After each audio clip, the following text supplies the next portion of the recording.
Too dark for official records, the twins of West Virginia. Hidden in the shadows of the Appalachian Mountains, some stories remain, concealed from public records and whispered only among local communities. Documented through interviews with former residents, medical personnel, and fragments of unofficial records from the spring of 1967, this is one such account. In West Virginia's most remote hollows of McDowell County, where coal mining once sustained generations but left economic devastation in its wake, a peculiar isolation was maintained for over 7 decades by the Blackwood family. The harrowing case of identical twins Elias and Noah Blackwood is what this narrative examines, twins whose birth in 1948 marked the culmination of 4 generations of familial unions. Tracing back to the 1870s, the Blackwood lineage began when Thomas Blackwood established a homestead deep in the wooded hollows, deliberately distancing his family from neighboring communities. As mining companies carved into the mountains, further the Blackwoods retreated, maintaining a 120-acre property accessible only by a narrow dirt path that became impassable during winter months. By 1948, 3 modest cabins housing 17 individuals across 3 generations comprised the family compound. To genetic researchers, what makes this case particularly significant is the documented pattern of first-cousin marriages beginning in the 1890s, followed by uncle-niece unions in the subsequent generation. Serving as the county's traveling physician during the 1960s, Dr. Margaret Wilson recalled her first encounter with the twins when they were 19 years old. "An urgent request from a mining company medic is what I received. During a routine vaccination initiative for remote communities, he described finding 2 young men with identical facial features displaying severe developmental issues. After a 3-hour journey on horseback, Dr. Wilson documented meeting Elias and Noah upon arriving at the property, who exhibited characteristics consistent with hereditary genetic conditions. Pronounced facial asymmetry, unusually close-set eyes, and significantly reduced cognitive function were possessed by both. Their mobility was severely impaired with distinctive gait abnormalities that local residents described as moving like marionettes with tangled strings. Their shared condition of polydactyly was most striking, each twin having 7 fingers on their right hands and 6 on their left, along with syndactyly where several fingers were partially fused. Check if you're already subscribed to this channel. You won't want to miss our exclusive investigations into America's darkest family secrets that mainstream media refuses to cover. Hit subscribe now to join our community of truth seekers. Approximately 50 words between them is what the twins could speak, according to Dr. Wilson's notes, communicating primarily through gestures and displaying frequent seizure activity. All interaction with outsiders was controlled by the family matriarch, Ruth Blackwood, who was both grandmother and aunt to the twins due to the family's intermarriage patterns. That the twins' parents, Eleanor and Samuel Blackwood, were first cousins who shared the same maternal grandparents was revealed by medical assessment. A coefficient of relatedness significantly higher than typical first-cousin pairings was created by this particular genetic convergence. The documented existence of similar conditions across multiple generations is what made the Blackwood case unprecedented, creating what geneticists would later term genetic amplification, where recessive traits manifest with increasing severity through successive consanguineous unions. In a peculiar jurisdictional gap, the Blackwood property existed. Their remote location, combined with the family's deliberate avoidance of official registration, meant no birth certificates, no social security numbers, and no formal schooling or consistent medical care had ever been received by the twins. Entirely outside the system, they existed, invisible to all but those who encountered them directly. Delivering rare mail to the property boundary was recalled by former postal worker Gerald Thompson. About the Blackwoods, everyone knew, but nobody spoke of them openly. The older residents considered it bad luck to even mention their name after sunset. For generations, the social isolation perpetuated the family's practices. Only because of a mining company's expanded operations and a mandated health initiative for previously unreached communities did the discovery of the twins in 1967 come. Check if you're already subscribed to this channel. Your window into stories deliberately erased from our collective memory is subscribing, if you care about uncovering America's hidden histories and the devastating consequences of genetic isolation. A troubling pattern that began long before Elias and Noah's birth is revealed by the Blackwood family's genetic history. According to local historical records examined in 1968, Thomas Blackwood, the family patriarch, established their isolated homestead after leaving his previous community under suspicious circumstances in 1872. Under questionable circumstances, Thomas had been widowed twice before relocating to West Virginia with his 3 daughters and 1 son, county archives suggest. Within this new isolated setting, strict rules prohibiting interaction with neighboring communities were established by him, citing protection from corruption as justification. By the 1890s, within this isolated environment, the second generation of Blackwoods had reached adulthood. With limited marriage prospects and Thomas's rules against outsiders, the first cousin marriages began, a practice that would continue and intensify over subsequent generations. What makes this case scientifically significant is not merely the presence of consanguinity, but the systematic nature of it across generations, explained Dr. James Harrington, a geneticist who examined limited blood samples from the twins in 1968. Predictable patterns were followed by the genetic consequences. The first generation of cousin marriages produced children with minimal outward symptoms, though historical accounts mention slowness of thought and peculiarities of temperament. When uncle-niece pairings occurred by the second generation, more pronounced physical manifestations appeared, including the distinctive hand malformations that would later become dramatically expressed in Elias and Noah. Perhaps the most concerning genetic convergence was represented by Eleanor and Samuel Blackwood, the twins' parents. Not only were they first cousins, but both carried recessive genes amplified through previous generations of intermarriage. For generations of increasingly related genetic material were essentially concentrated by their union. When Eleanor gave birth to identical twins in the spring of 1948, its pinnacle was reached by the genetic expression. Within the family compound with only family members present, the delivery occurred, which explains the absence of birth records. According to Ruth Blackwood's account to Dr. Wilson, the twins were born blue and strange and not expected to survive their first winter. The community's perception of the Blackwood family was documented by local folklorist and historian Catherine Murray. Elaborate explanations for the family's isolation and appearance were created by surrounding communities. Some believed the land itself was cursed from an old mining disaster.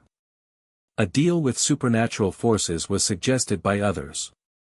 To discourage similar practices, these folklore elements served as cautionary tales. Far more straightforward, however, was the scientific reality. Through successive consanguineous unions, a perfect environment for genetic amplification had been created by the family. Until the probability of expressing these traits became virtually inevitable, each generation passed down and concentrated recessive genes. The deliberate, sustained nature of their genetic isolation is what separated the Blackwood case from other documented instances of consanguinity. While most consanguineous unions throughout history occurred sporadically or through ignorance of relationships, an almost laboratory-like environment of genetic concentration was represented by the Blackwood lineage. By 1967, when the twins were discovered, a constellation of symptoms that resulted directly from their genetic heritage was displayed by them. That their condition stemmed from genetic factors rather than environmental causes was suggested by their identical presentation. Although their isolated upbringing and limited nutrition certainly exacerbated their developmental challenges, within a quarter-mile radius of their birth cabin, the twins spent their entire lives. Primarily of simple tasks assigned by Ruth, gathering kindling, feeding chickens, and carrying water from the nearby spring, their existence consisted. In a small room beneath the main cabin's kitchen, accessible only through a trap door, they slept. As more suitable for storage than human habitation, this space was described by former mining company medic Thomas Jenkins. The mirroring of their symptoms was what made their condition particularly striking. At nearly identical intervals, both experienced seizures. The same distinctive hand formations were displayed by both. Of identical words, their limited vocabulary consisted, and when left alone, both hummed the same repetitive melodies. Into how genetic factors manifest in identical twins with shared consanguineous heritage, this perfect symmetry of expression provided researchers with invaluable insights. From Johns Hopkins University, the twins' case eventually caught the attention of Dr. Elizabeth Montgomery, who specialized in hereditary conditions. While never permitted to examine the twins directly, Dr. Wilson's extensive notes and the limited blood work performed were reviewed by her. That Elias and Noah represented perhaps the most significant documented case of genetic amplification through multigenerational consanguinity in modern medical literature was concluded by her assessment in 1969. For the few professionals aware of their existence, the discovery of the Blackwood twins in 1967 created a complex ethical dilemma. Between medical obligation, legal requirements for reporting, and the reality that intervention might do more harm than good for the then 19-year-old twins, who had never known any existence beyond their isolated hollow, Dr. Wilson found herself caught. There was no precedent for handling a situation like this, recalled County Sheriff Robert Hayes in a 1975 interview. These were adults with no legal existence, no identification, displaying severe impairments, living in conditions most would consider inhumane. Yet, they were surrounded by family who, despite their disturbing practices, provided the only care and stability the twins had ever known. The depth of their isolation was revealed by the twins' daily routine. Before dawn, they woke, performed basic tasks under Ruth's supervision, and spent hours sitting on the cabin's porch, rocking in identical motions while watching the forest. When separated, even momentarily, they showed extreme distress. On the rare occasions when mining company vehicles passed within view of their property, under their sleeping pallet, the twins would hide until the sounds faded. Perhaps most unsettling were the twins' communication patterns. Though limited in conventional language, an elaborate system of gestures, sounds, and physical contact that Dr. Wilson described as a private language evolved in isolation, comprehensible only to themselves and partially to Ruth, had been developed by them. Each other's limited verbal statements would often be completed by the twins, and throughout the property, they moved in synchronized patterns. Their own narrative to explain their existence was created by fellow community members who had glimpsed the twins over decades. What she had heard was shared by Marjorie Collins, who operated the nearest general store 7 miles from the Blackwood property. People said the Blackwood men had gone into the deepest mines and brought something unnatural back with them. Others claimed the water on their property had been contaminated by something worse than mining runoff. Nobody wanted to acknowledge the simpler truth. If you've made it this far into our investigation, leave a comment saying, "Some family trees shouldn't branch." This is how deeply these hidden histories affect us all, acknowledging that what happened in those mountains reflects darker aspects of American rural isolation that we were only beginning to understand. Partly because of community complicity, the truth remained concealed. Aware of rumors about the Blackwood family, local officials had long been, but deliberately avoided investigating. That the property was uninhabited, school census takers were told. Through intermediaries without inspecting the property, tax assessors accepted payments. For generations, this systemic avoidance allowed the family's practices to continue uninterrupted. Throughout the summer of 1967, Dr. Wilson made weekly visits to the property, gradually earning Ruth's limited trust. The twins' fascinating adaptation to their environment despite their limitations is detailed in her notes. Despite severe cognitive impairments, Elias and Noah demonstrate remarkable environmental awareness. They predict weather changes hours before visible signs appear. They've memorized the location of every tree, rock, and stream on the property. When tested with simple puzzles, they display almost no conventional problem-solving ability. Yet, complex compensatory strategies for navigating their familiar environment have been developed by them. As Dr. Wilson and the small circle of aware professionals debated intervention options, the ethical questions intensified. Profound psychological trauma could potentially be caused by removing the twins from their environment. For individuals with their level of impairment in 1967, institutional care often involved conditions no better than their current situation. Both the twins and the broader community to unwanted scrutiny would be exposed by legal proceedings. We considered every option available within the limited framework of 1960s rural health care and social services, explained social worker Patricia Miller in her 1972 notes. The reality was that no good solution existed. The damage of generations couldn't be undone, and the systems meant to protect vulnerable individuals like Elias and Noah simply weren't equipped to address their unique situation. Throughout Appalachia, the dilemma faced by these professionals reflected broader societal challenges in addressing isolated communities.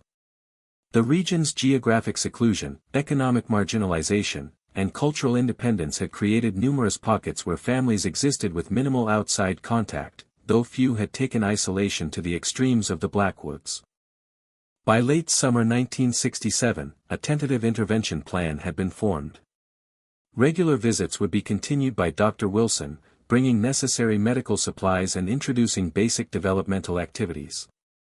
During routine property reassessment, county officials would discover the twins, creating a paper trail that acknowledged their existence without directly addressing the circumstances of their birth.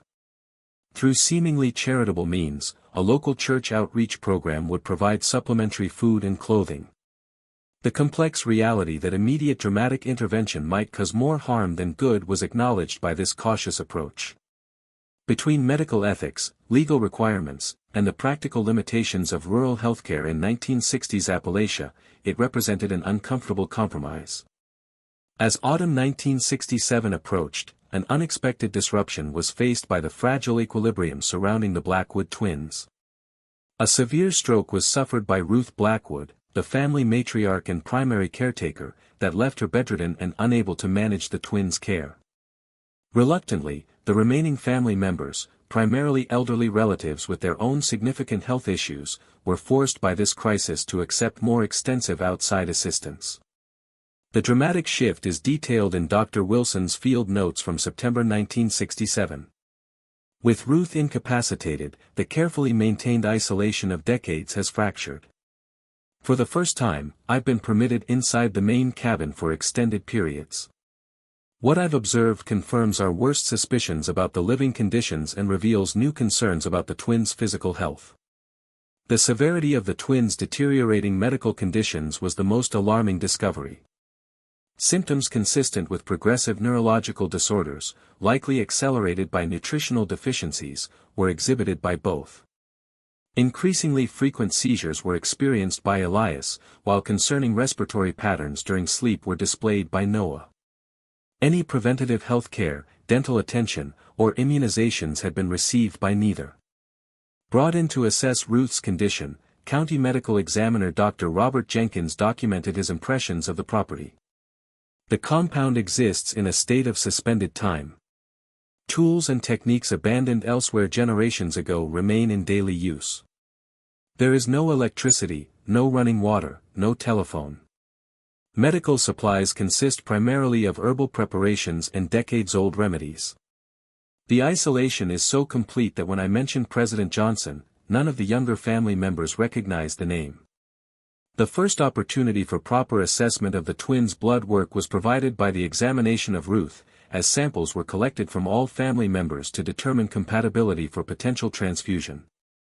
That the degree of genetic similarity within the family exceeded even the theoretical predictions for their known relationship patterns was confirmed by the results. The broader consequences of the family's isolation were revealed by this medical crisis. Without Ruth's authoritative presence, long-suppressed family tensions emerged. About allowing outside intervention, competing factions disagreed. Having witnessed the twins' condition throughout their lives, several younger family members expressed desire to leave the compound, a prospect previously unthinkable under Ruth's control. The Blackwood compound represents a unique social system maintained through generational pressure and isolation, noted anthropologist Dr. Sarah Collins, consulting on the case. With the central authority figure incapacitated, we're witnessing the rapid dissolution of social structures that persisted for nearly a century. The twins themselves involved the most profound change. Without Ruth's constant supervision, behaviors previously suppressed were displayed by them, including independent exploration of their surroundings and attempts at more complex communication with outsiders. When certain family members are absent, the twins exhibit markedly different behaviors, observed Dr. Wilson. This suggests their apparent limitations may be partially reinforced by family dynamics rather than solely determined by their genetic conditions. As Ruth's health stabilized but remained severely diminished, increasing pressure to formalize intervention was faced by county officials. That neither the twins nor several younger family members possessed birth certificates or any official identification compelled the creation of temporary legal records. The extent to which the family had existed outside regulatory systems was exposed by this process. Creating legal identities for individuals who've existed for decades without documentation required extraordinary measures, recalled Sheriff Hayes. We essentially had to reconstruct their existence through affidavit, medical records, and testimonies from the few outsiders who had encountered them over the years. By November 1967, the Blackwood compound's isolation had been fundamentally altered by the increased presence of medical personnel and social workers. Weekly visits became daily interventions. Regularly, necessary supplies arrived. For the first time, the twins' condition, development, and unique adaptations to their environment were documented by detailed records. Against the backdrop of broader social changes sweeping through Appalachia in the late 1960s, this transition occurred. Federal initiatives targeting rural poverty, expanded healthcare outreach, and increased scrutiny of isolated communities meant the Blackwood situation, exceptional though it was, no longer existed entirely outside regulatory awareness. Through ongoing assessment, the genetic legacy continued to reveal itself. The presence of multiple recessive conditions amplified through generations of consanguinity was confirmed by Dr. Montgomery's analysis in early 1968. The Blackwood case represents a tragic natural experiment in genetic concentration, her report concluded. The twins manifest conditions requiring specific recessive alleles from both parents, alleles made increasingly common in their family line through systematic intermarriage. For the twins, then 20 years old, their first experiences with sustained medical intervention were brought by the winter of 1967–68. Noticeable improvements in their physical condition were produced by basic treatments for seizure management, nutritional supplementation, and dental care. Yet, irreversible neurological patterns had been created by the decades of neglect, and their cognitive development remained severely limited. A pivotal transition for the Blackwood twins and their family legacy was marked by the spring of 1968. As their isolated hollow was increasingly penetrated by the outside world, decisions about their future could no longer be postponed. Partially recovered but permanently diminished from her stroke, Ruth Blackwood could no longer maintain the family's isolation nor provide adequate care for Elias and Noah. To county officials in April 1968, the intervention team, led by Dr. Wilson and now including specialists from state agencies, presented their assessment. The stark reality was outlined in their report: the twins exist in a precarious state between worlds. They cannot be fully integrated into conventional society given their lifelong isolation and profound limitations. Yet their current living situation represents an ongoing risk to their health and welfare. Through unexpected collaboration, the solution emerged. Its services for adults with developmental disabilities had recently been expanded by a specialized residential facility in neighboring Kentucky. Through careful negotiation and extraordinary confidentiality measures, for the twins' transfer to this facility in June 1968, arrangements were made, representing their first journey beyond the boundaries of the family property in their 20 years of existence. The preparation process is detailed in Dr. Wilson's notes. We've created a carefully structured transition plan, introducing the twins to unfamiliar environments in gradually expanding circles. Both their limitations and surprising adaptability are revealed by their response. They display extreme distress when separated from each other, yet show unexpected curiosity about new experiences when presented in non-threatening ways. Creative solutions were required by the legal aspects. Since the twins had no official existence until recently created temporary records, conventional commitment procedures were bypassed by their case. Their interests were represented by a specially appointed guardian ad litem. To medical professionals rather than remaining family members, limited conservatorship was granted, a rare legal arrangement reflecting the exceptional circumstances. The effective end of the Blackwood family's isolated existence was marked by the twins' departure from the property. With Ruth's authority diminished and outside scrutiny established, leaving the compound was begun by younger family members. Within months, only Ruth and two elderly siblings remained on the property that had housed 4 generations. For medical researchers, valuable insights were provided by Elias and Noah's unique case at the residential facility. Rare opportunities to study environmental influences on genetic conditions were offered by their identical genetic makeup but differing expression of symptoms. The subject of linguistic analysis revealing complex patterns previously unrecognized became their specialized communication system. The twins' improvement in controlled conditions provides important evidence regarding the developmental versus genetic components of their presentation, noted Dr. Montgomery's follow-up assessment in 1970. Basic health care, consistent nutrition, and appropriate stimulation have produced measurable improvements in several domains, suggesting their previous limitations were exacerbated by environmental factors. Beyond the twins themselves, the broader impact extended. Their case, presented with identifying details obscured, influenced early discussions about genetic counseling protocols in isolated communities. Lessons learned from the Blackwood intervention were incorporated into public health initiatives throughout Appalachia, including improved outreach to geographically isolated families and more culturally sensitive approaches to addressing concerning practices. By 1972, when the twins reached age 24, into what would become their permanent state, their condition had stabilized. They remained profoundly limited in conventional functioning, but successfully to their new environment, they had adapted. Primarily with each other through their specialized language, they continued to communicate. Though through targeted intervention, they had acquired additional verbal skills. Transformation was undergone by the Blackwood property itself. After Ruth's death in 1971, to a timber company, the land was sold. The cabins were dismantled, and gradually disappeared as the forest reclaimed the clearing, the physical evidence of 4 generations of isolation. By 1975, of the compound that had housed one of Appalachia's most extreme cases of genetic isolation, no visible trace remained.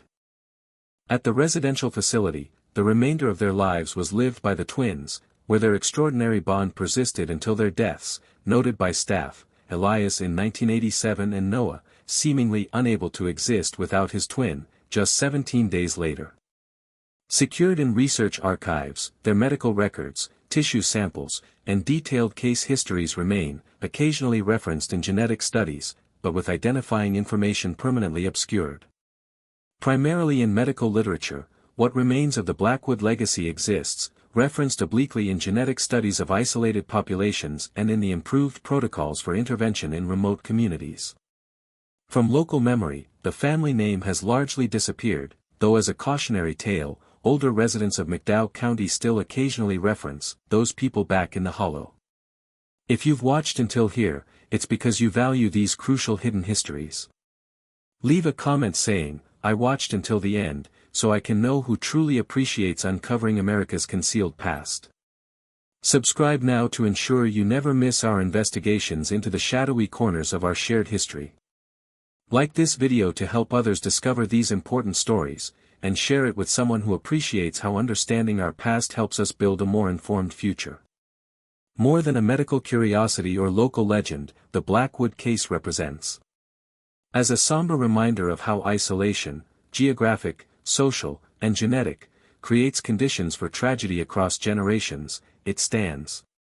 Products of choices made long before their birth, the twins embodied the culmination of a family legacy defined by separation and systematic consanguinity. Only victims of ignorance, isolation, and circumstances established generations earlier, their story offers no villains. Well into the 20th century, similar, if less extreme, patterns of isolation persisted in the remote hollows of Appalachia, creating hidden pockets where practices abandoned elsewhere continued beyond public awareness. Not merely the extreme nature of their consanguinity is what makes the Blackwood case historically significant, but how it illuminates broader patterns of isolation throughout rural America. Though exceptional in its details, the twins' story reflects themes repeated throughout remote communities where geographic isolation, economic marginalization, and cultural separation created conditions for practices that produce profound consequences for subsequent generations.